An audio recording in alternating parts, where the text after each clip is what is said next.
बिस्मिल्लाहिर्रहमानिर्रहीम। अस्सलाम वालेकुम। आप देख रहे हैं सियासी गपशप और मैं हूं जाहिद जवेद।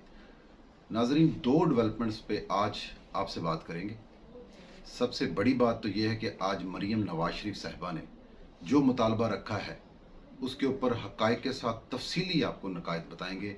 लेकिन उससे पहले आपसे बात करेंगे लाहौर में होने वाली तहरीक इंसाफ की अदलिया बचाओ रैली के बारे में। ये बहुत ज़रूरी बात है जो आपसे करने वाली है कि अदलिया बचाओ रैली निकाल रही है तहरीक इंसाफ लाहौर में, और इसके ऊपर सबसे मज़हक़ाखेज़ बात यह है कि अदलिया का तमस्खर उड़ाने वाले इमरान खान न्याजी इसकी लीड कर रहे हैं इसकी रैली, इस रैली को। और इमरान खान न्याजी गुज़श्ता कई हफ्तों से जिस तरह अदालतों का मजाक उड़ा रहे हैं, जिस तरह अदालतों का ठट्ठा उड़ा रहे हैं, वो आप नाज़रीन के सामने है। हत्ता कि high court, Islamabad high court ने ये बात वाज़िया तौर पर कर दी थी कि मिस्टर इमरान खान न्याजी, आप अदलिया का एहतराम नहीं करते, आप अदालतों में पेश होना नहीं चाहते, आपको अदालत बुला रही है, आप वहाँ नहीं जा रहे। तो आप में और दूसरों में जो लोग अदलिया का एहतराम नहीं करते उनमें कोई फ़र्क नहीं है। अब ऐसा एक आदमी जिसका माजी अदलिया मुखालफ रहा, जिसने स्वाए साकब निसार जैसे चीफ जस्टिस के, जो पाकिस्तान की तारीख का सबसे मुतनाज़ा चीफ जस्टिस रहा है, उसके सिवा किसी जज, किसी जस्टिस का कभी एहतराम ना किया हो, कभी किसी इंसाफ के अदारे पर मोहब्बत निछावर ना की हो, कभी किसी को पॉजिटिव वे में ना लिया हो, ऐसा इंसान अदलिया बचाओ तहरीक चलाना चाहता है। ये बड़ी मज़हक़ाखेज़ बात है। इमरान खान न्याजी साहब का माजी इस बात का जावेद सबूत है कि इमरान खान न्याजी अपनी मर्ज़ी की अदलिया चलाते हैं और अपनी मर्ज़ी की ही अदलिया बचाओ तहरीक का वो जो भी शाखसाना बनाना चाहते हैं वो बनाते हैं। अब हम बात करते हैं हक़ाइक़ के ऊपर कि असल में मामला क्या है। मामला ये है कि ये अदलिया बचाओ रैली जो है, इसका इनकाद इसलिए किया जा रहा है कि लोगों को इकट्ठा किया जाए, इकट्ठा करके इलेक्शन कमीशन के ऊपर जोर डाला जाए कि इलेक्शन करवाओ। मुल्की हालात, माशी हालात, जो मुल्की मामलात हैं वो आप तमाम लोगों के सामने है, और पाकिस्तान का फर्द ये बात जानता है कि इस वक्त पाकिस्तान किस कदर गहरी दलदल में डूबा हुआ है। माशी हालात इतने बुरे हैं कि एक हुकूमत इतने बुरे हालात से निपटे या इलेक्शन करवाए, वहाँ पैसे दे, वहाँ सिक्योरिटी दे, वहाँ अमला दे, अपनी जो सम्मत है हुकूमत ने एक मुतय्यन की कि इस तरह से हम जाएंगे और माशी दलदल से पाकिस्तान को निकालेंगे, उस पर चले या इन मामलात को देखें। लेकिन इमरान खान न्याजी तो इस बात से बिल्कुल लागर्ज हैं, उनको कोई एतराज़ नहीं है कि पाकिस्तान में क्या हो रहा है, क्यों हो रहा है। उनको इलेक्शन चाहिए, और वो भी 2018 जैसा। तो ये रैली का इनकाद इसलिए किया जा रहा था कि अदलिया पर और कुछ लोगों पर प्रेशर डाला जाए कि भाई मेरे पास मैन पावर है, मेरे पास ये है, मेरे पास वो है, मैं चाहता हूँ कि इलेक्शन हो, और 2018 जैसा इलेक्शन हो कि मेरी मर्ज़ी का, जिसमें RTS भी बैठे, जिसमें ROs भी गवाच जाएँ, जिसमें सारा यार सारे का सारा निज़ाम ही हैक हो जाए ना, तो वो वाला ये एक निज़ाम चाहते हैं। इसके लिए अदलिया बचाओ नाम से एक रैली का इनकाद किया जा रहा था। कल निगरान वज़ीर आला मोहसिन नकवी साहब ने इस बात को देखा है, और चीफ सेक्रेटरी साहब ने इस बात को देखा है। उन लोगों ने आपस में मशावरत की है कि यार इसको रैली की इजाज़त देनी चाहिए या नहीं। जब उन्होंने हाई कोर्ट में गुज़श्ता रोज़ होने वाली समाअत को देखा है कि इमरान खान साहब के वकील ये कह रहे हैं कि इमरान खान को शदीद सिक्योरिटी अलर्ट्स हैं, सिक्योरिटी थ्रेट्स हैं शदीद, और इस बात का हमारे पास सबूत है कि इमरान खान साहब को कचहरी भी हमला हो सकता है, तो चीफ सेक्रेटरी ने इस बात को मद्देनज़र रखते हुए इमरान खान न्याजी को रैली निकालने से मना कर दिया कि जनाब आप रैली ना कड्डो, जनाब तुसी रैली कड्डोगे तो तुहाडी अपनी सिक्योरिटी में मसला है, तुसी तो जानबूझ के फिर मरना चाहते हो। अदालत तुसी जानते नहीं कि मेरी सिक्योरिटी, मेरा मसला, मेरा ये प्रॉब्लम, तो जे तुसी अदालत नहीं जा सकते, तुसी एड्डी वड्डी रैली जुलूस 2-4 हज़ार 10,000 बंदे नूं इकट्ठा करोगे, बुलाओगे, नारेबाजी करोगे, तो तुहाडे को खुदा ना खासा हादसा ना हो जाए, इस वास्ते असीं तुहानूं इजाज़त नहीं देने। और जब पाकिस्तान तहरीक इंसाफ ने यह सुना है कि हुकूमत ने उनको रैली निकालने से रोक दिया है, तो उसके बाद उन्होंने अपना प्लान बी पे काम करना शुरू कर दिया। प्लान बी क्या था नाजरीन?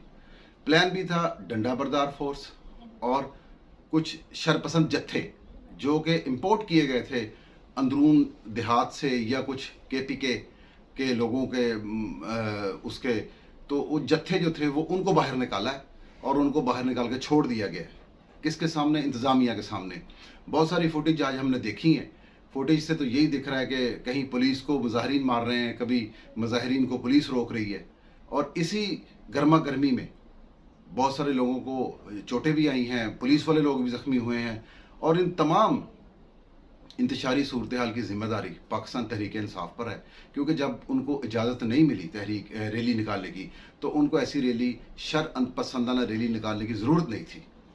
اب ناظرین بات یہ ہے کہ عمران خان نیازی صاحب اس ریلی سے 2-3 مقاصد حاصل کرنا چاہتے تھے. ایک تو وہ چاہتے ہیں الیکشن ہو جائے، یہ ان کا ایک مقصد ہے.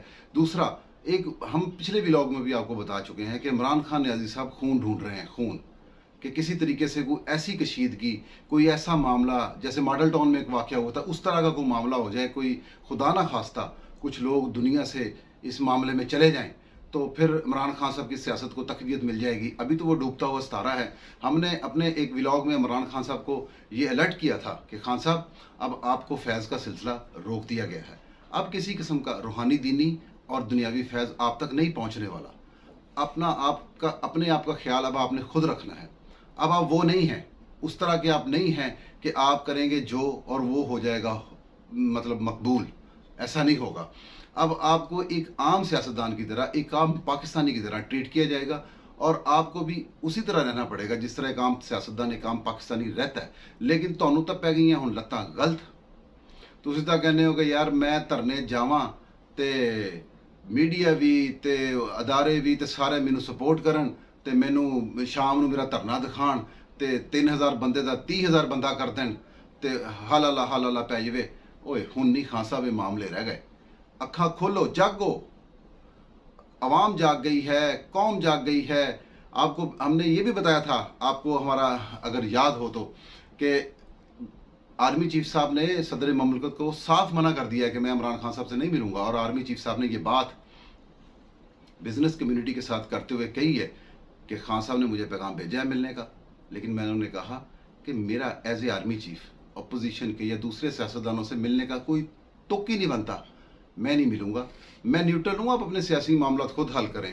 خان صاحب بہت مایوس ہیں اس بات سے کہ پچھلا آرمی چیف جس طرح انہوں نے پال پوس کے ایڈا بڑا کر گیا ہے تو اگلا کیوں نہیں کر رہے.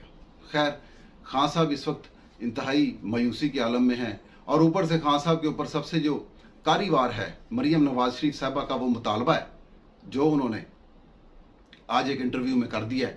مریم نواز شریف صاحبہ نے یہ کہا ہے کہ جنرل ریٹائرڈ فیض حمید صاحب کو کورٹ مارشل کیا جائے، بلکہ ان کو عبرتناک سزا دی جائے اس بات کی کہ انہوں نے 4 سال تک ایک نااہل شخص کو پاکستان پہ مسلط رکھا اور اس کے جائز ناجائز کاموں کو ہر طریقے سے وہ کور اپ دیتے رہے اور اپوزیشن کو زبردستی سزائیں دیں، جیلوں میں ڈالا. یہ سارا نظام جو کیا ہے. مریم نواز شریف صاحبہ نے اپنے انٹرویو میں یہ بھی کہا کہ میں جب فیض حمید DGI صحیح تھے تب میں ان کے خلاف کورٹ میں گئی تھی، میرے پاس ایویڈنس بھی تھے. میں جسٹس ریٹائر شوکت صدیقی کا ایویڈنس لے کے گئی ہوں کہ شوکت صدیقی صاحب نے یہ کہا ہے کہ فیض حمید صاحب میرے پاس تشریف لائے تھے اور مجھے کہا کہ مریم نواز کو اور نواز شریف صاحب کو سزائیں دینی ہیں، ان کو تو سزائیں ہو جائیں گی، یہ الیکشن نہیں لڑ سکتے. تو میں نے اس کو پوچھا کہ جنرل صاحب آپ کو کیسے پتہ ہے؟ انہوں نے کہا یار ہماری اتنی 2 سال کی محنت ہے اس بندے پہ، عمران خان کو، اس کو ہم نے لانا ہے تو اس کے لیے تو ان کو سزائیں دلانی ضروری ہیں. تو یہ سبجیکٹ لے کر مریم صاحبہ خود عدالت بھی گئی ہیں، لیکن انصاف تو اس وقت پابند تھا. جیسے آپ کو پتہ ہے عدالتیں پابند تھیں، انصاف پابند تھا. شوکت صدیقی جیسے کچھ باضمیر جج حضرات نے آوازیں اٹھائی تھی لیکن ان کو برطرف کر دیا گیا. آج تو عدلیہ آزاد ہے. آج اس مطالبے کو سنا جائے. جو لوگ صاحب اختیار ہیں، جو لوگ مقتدر حلقوں کے مالک ہیں، جن کے ہاتھ میں سارا نظام ہے، کیا ان کو نہیں چاہیے؟ اگر وہ خود نیوٹرل ہو گئے ہیں، وہ یہ چاہتے ہیں کہ ہم سیاست میں حصہ نہ لیں، تو کیوں نہ ایسے عناصر کو پکڑا جائے جنہوں نے پاکستان کی سیاست میں، پاکستان کی عوامی جمہوریت میں آ کر دخل اندازی کی اور اس کو تباہ و برباد کیا، اور اس پر عمران خان نیازی جیسا ایک نااہل آدمی لا کے بٹھا دیا، جس کا نتیجہ عوام کو اتنا برا بھگتنے کو ملا کہ عوام درد کے ایک عذاب میں مبتلا ہو گئی. नाजरीन, मेरा मुतालबा तो मरीम नवाज शरीफ से बिल्कुल मिलता जुलता है। मैं भी ये चाहता हूँ कि जो गैर जमहूरी अनासर हैं उन तमाम की सरकौबी हो, उन तमाम को पकड़ा जाए, जो भी हैं जहाँ भी बैठे हैं उनको पकड़ा जाए और उनको सज़ाएं हों, ताकि आइंदा आने वालों को ये हो जाए कि ये काम हमने दोबारा नहीं करना, पाकिस्तान में गैर जमहूरी तरीका नहीं चलना। आज तक के लिए इतना ही। जहाँ भी रहें, जिस हाल में भी रहें, अल्लाह के ईमान में रहें।